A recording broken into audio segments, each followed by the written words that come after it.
Dan pemirsa, Rabu 27 November 2024 ini Indonesia melaksanakan banyak sekali pilkada serentak dan ini terbesar sepanjang sejarah. Total ada 545 daerah di Indonesia yang menggelar pilkada dengan rincian 37 provinsi, 415 kabupaten dan 93 kota.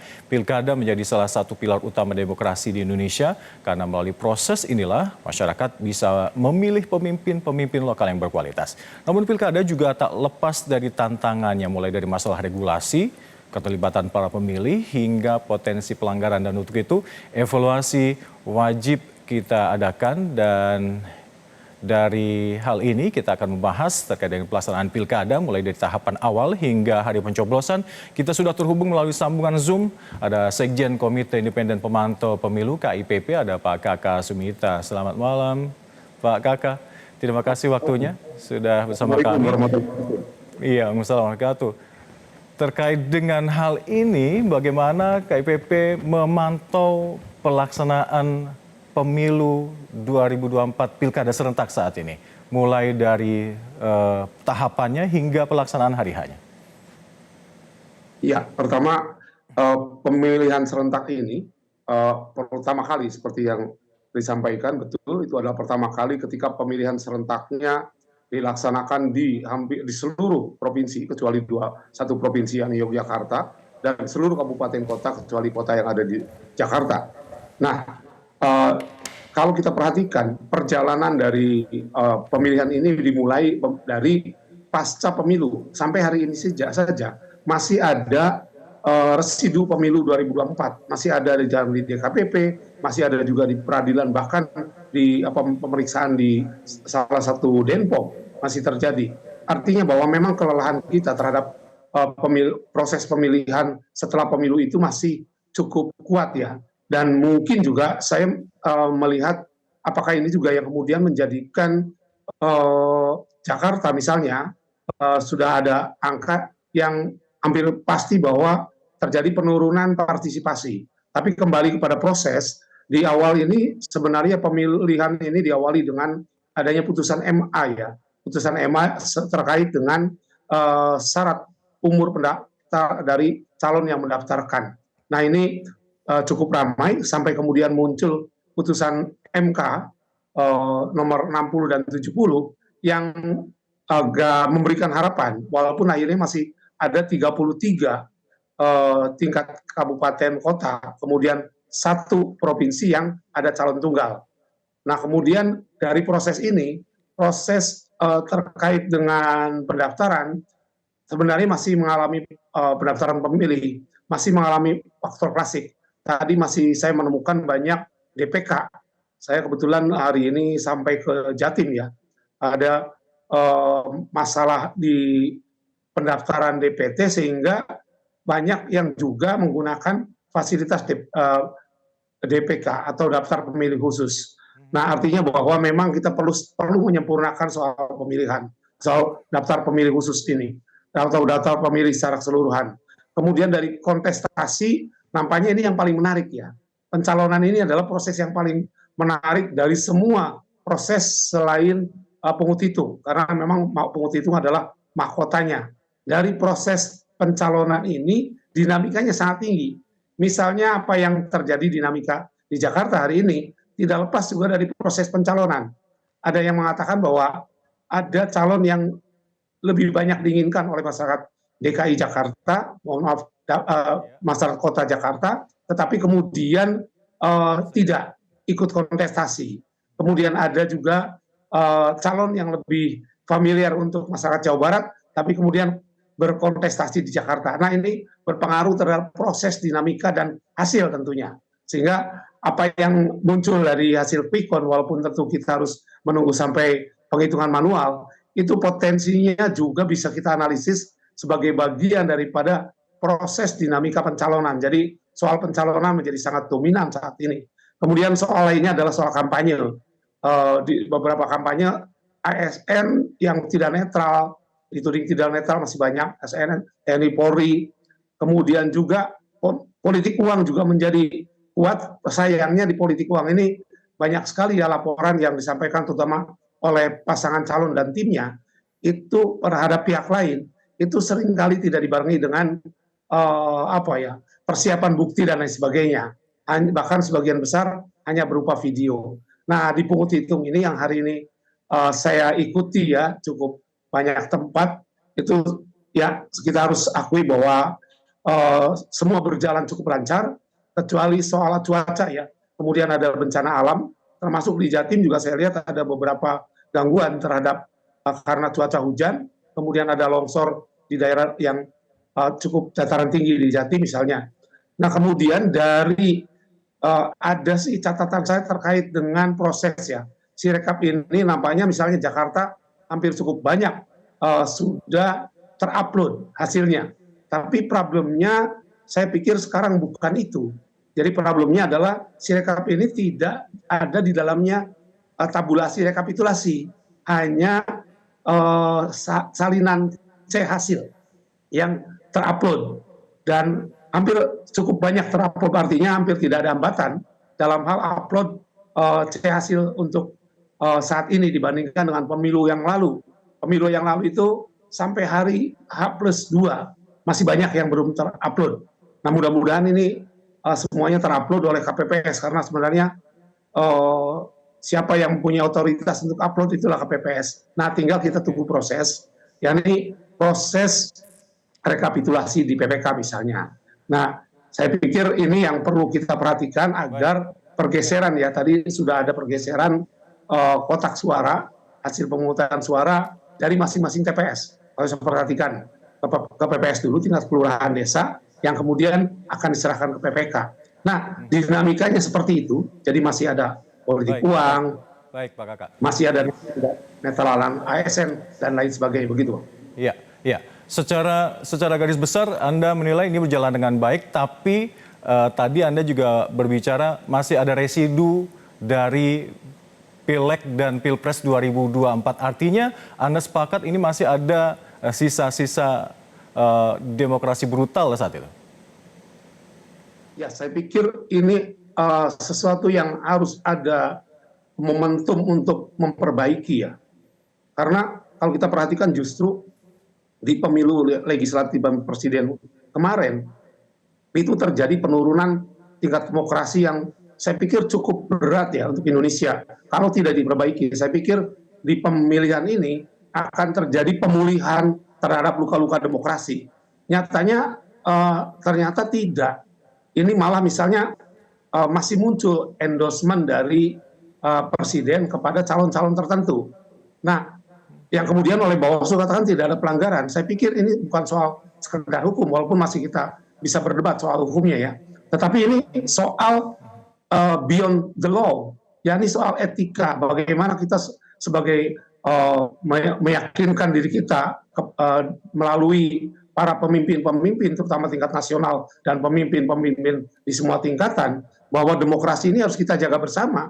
Jadi ketika ada contoh-contoh seperti itu, misalnya awalnya muncul di Jawa Tengah, kemudian juga muncul di Banten, dan kemudian DKI Jakarta. Nah, mohon maaf saya masih lupa DKI ya, Jakarta. Nah, ini saya pikir sesuatu yang seharusnya tidak terjadi gitu kan, tetapi telah terjadi. Walaupun kemudian kalau kita hubungkan dengan hasilnya, ternyata ya untuk Banten dengan Jateng hampir mirip ya. Tapi di Jakarta ini agak berbeda.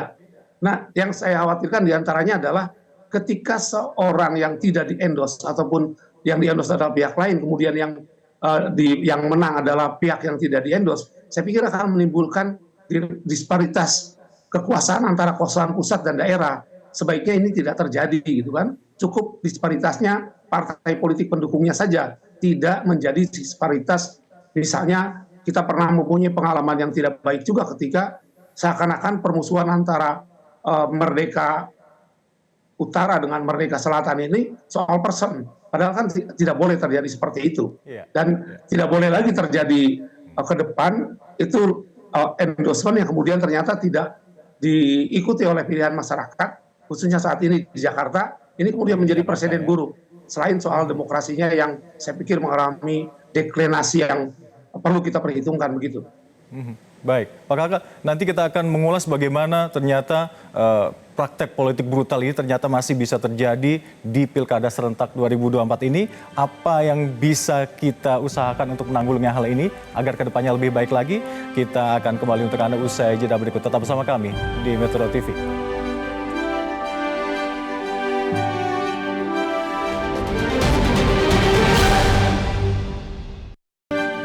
Baik pemirsa, terima kasih Anda masih bersama kami dan masih berlanjut untuk membahas bagaimana evaluasi pelaksanaan Pilkada serentak 2024. Masih bersama saya Muhammad Al-Kafi dan juga ada Sekjen Komite Independen Pemantau Pemilu KIPP, Kakak Sumita.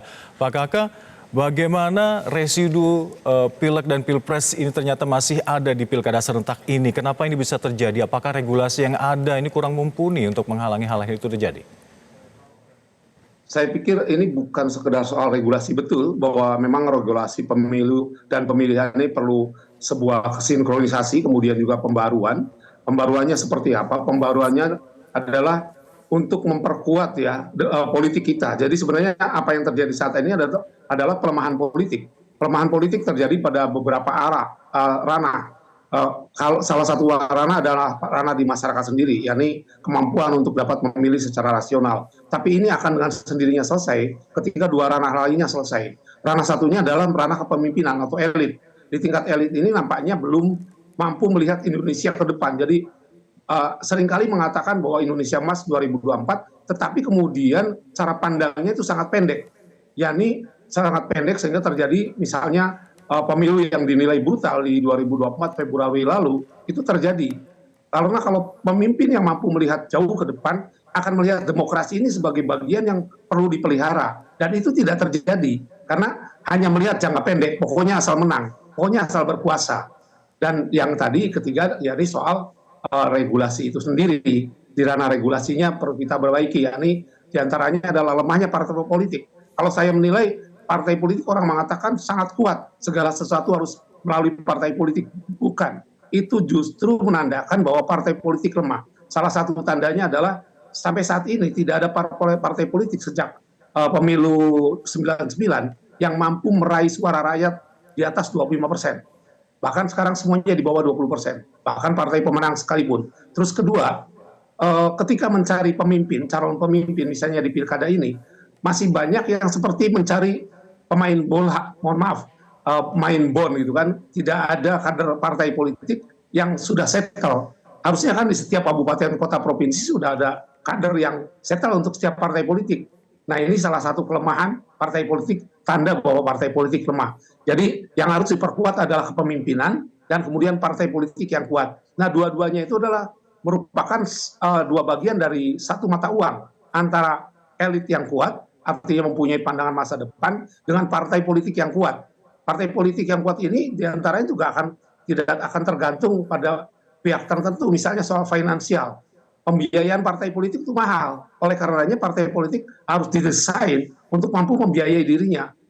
Kalau perlu memang untuk sementara negara memberikan ruang untuk membantu partai politik. Tapi ini tidak mudah karena belum tentu mau diterima oleh partai politik. Karena setiap rupiah uang negara nanti harus bisa dipertanggungjawabkan. Sementara saya tidak yakin bahwa administrasi misalnya soal keuangan saja di partai politik itu mampu untuk mempertanggungjawabkan keuangan yang dikelolanya. Nah ini kan problem, artinya bagaimana partai politik akan memberikan surplus administrasi, surplus kepemimpinan, kemudian juga surplus manajemen kepada publik ketika di dalam dirinya tidak mampu seperti itu. Tetapi kembali kepada soal residu tadi, ini merupakan sesuatu yang harus kita stop. Mungkin ke depan salah satunya adalah dengan membuat regulasi. Salah satu perbaikan regulasinya adalah salah satu regulasi yang belum berubah cukup banyak. Itu adalah soal partai politik. Nah kalau kita buat kodifikasi maka setidaknya ada beberapa undang-undang, 4 undang-undang. Pertama undang-undang partai politik, kedua undang-undang penyelenggara pemilu, ketiga undang-undang pemilu, dan keempat adalah undang-undang pemilihan. Kalau MD3 kan sekarang sudah tidak pada paket undang-undang politik. Nah saya pikir kalau partai politik bisa dikelola secara modern dan demokratis, maka ini akan membantu. Sayangnya ini masih belum terjadi. Saya pikir itu salah satu PR kita. Kemudian bagaimana melahirkan elit-elit yang mampu melihat masa depan. Tentu ini berbarengan dengan kekritisan masyarakat. Masyarakat yang permisif terhadap politik uang. Artinya ini juga menjadi beban ya. Salah satu masalahnya apa? Saya pikir kesenjangan ekonomi. Artinya sampai saat ini dari pemerintahan ke pemerintahan, termasuk dua pemerintahan Pak Jokowi itu belum mampu untuk menjawab soal kesenjangan. Karena apa yang terjadi di politik uang itu tidak lebih dari tanda bahwa masyarakat kita belum sejahtera, satu, kedua kesenjangannya cukup tinggi. Nah, untuk pemilihan ini sebaiknya kita jadikan momentum lah bersama.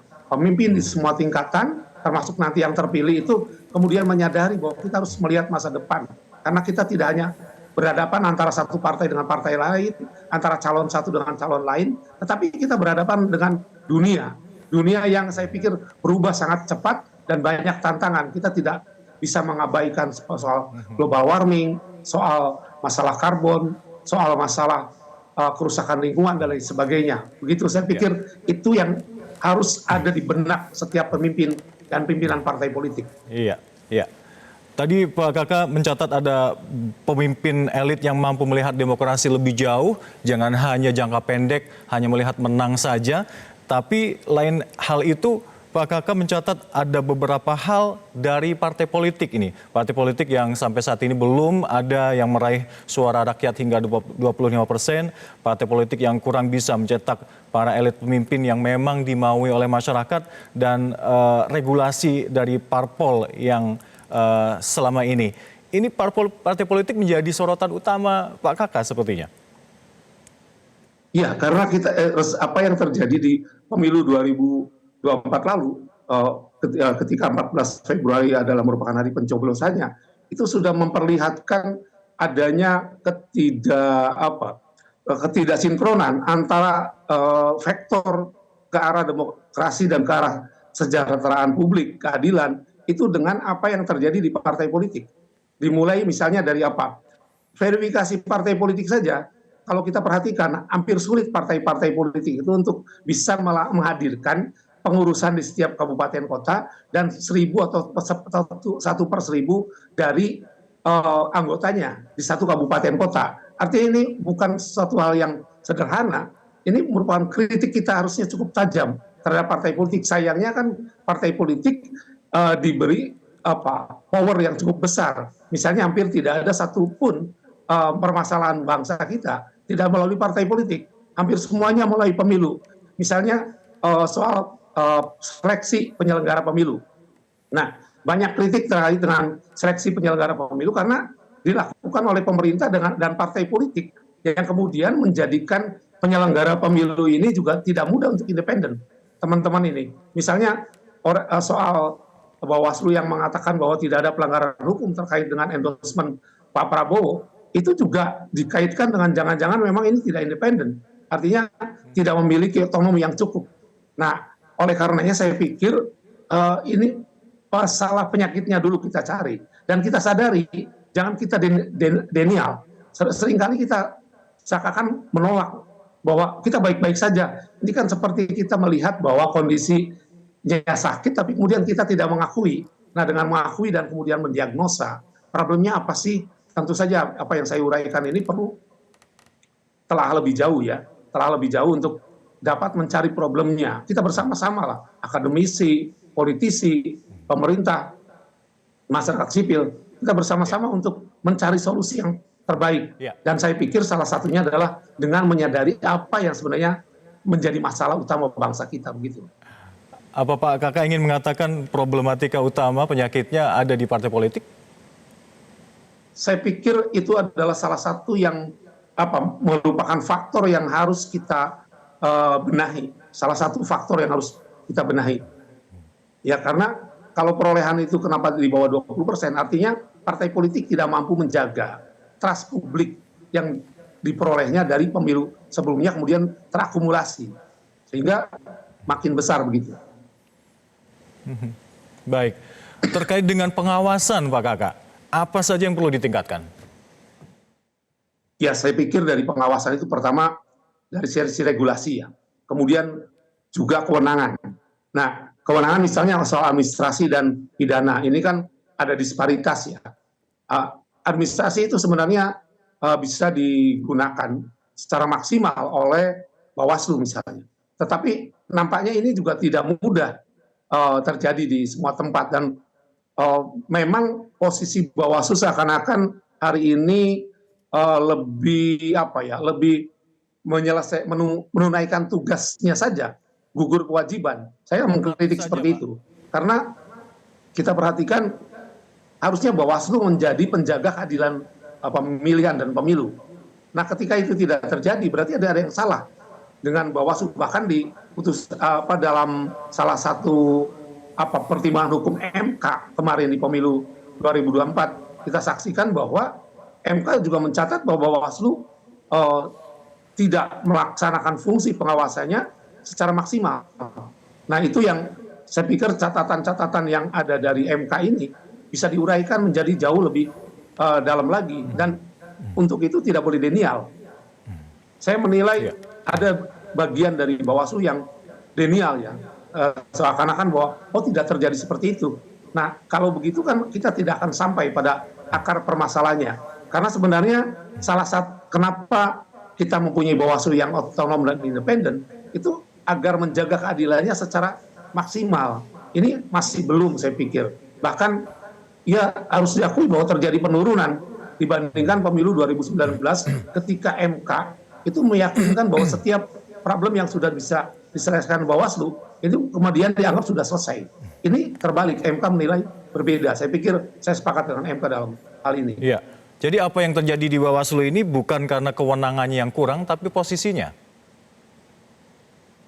Saya pikir saya harus katakan ini mulai dari hubungan antara Bawaslu dengan stakeholder. Stakeholder utama Bawaslu, saya pikir penyelenggara pemilu dengan pemilihnya, dan kemudian adalah peserta pemilu.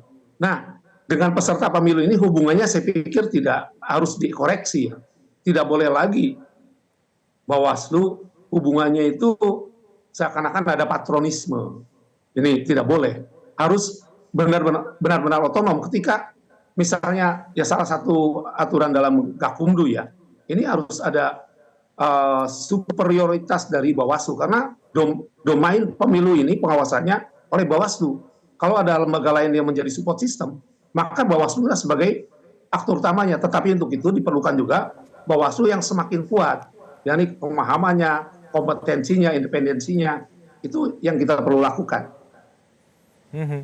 Baik. Untuk meningkatkan kompetensi dan kewenangan dari Bawaslu ini ya Pak ya, harus betul-betul otonom. Baik, itu perspektif dari Pak Kakak. Pak Kakak, kami juga ingin meminta perspektif Anda terkait dengan netralitas TNI dan Polri sendiri, serta mungkin ASN. Mungkin mereka secara pribadi, karena aturan mereka tidak punya kemampuan atau langkah-langkah untuk memilih langsung. Tapi mereka memiliki langkah untuk mengajak, bahkan mungkin dalam tanda petik mungkin menginstruksikan. Ini perlu disoroti dalam saat dikhawatirkan menjadi salah satu potensi dimensi kerawanan. Ada dua pola. Pertama adalah pola yang sporadis. Nah, yang pola sporadis ini saya pikir lebih mudah untuk untuk mencari solusinya. Tetapi ada satu pola, yakni terstruktur.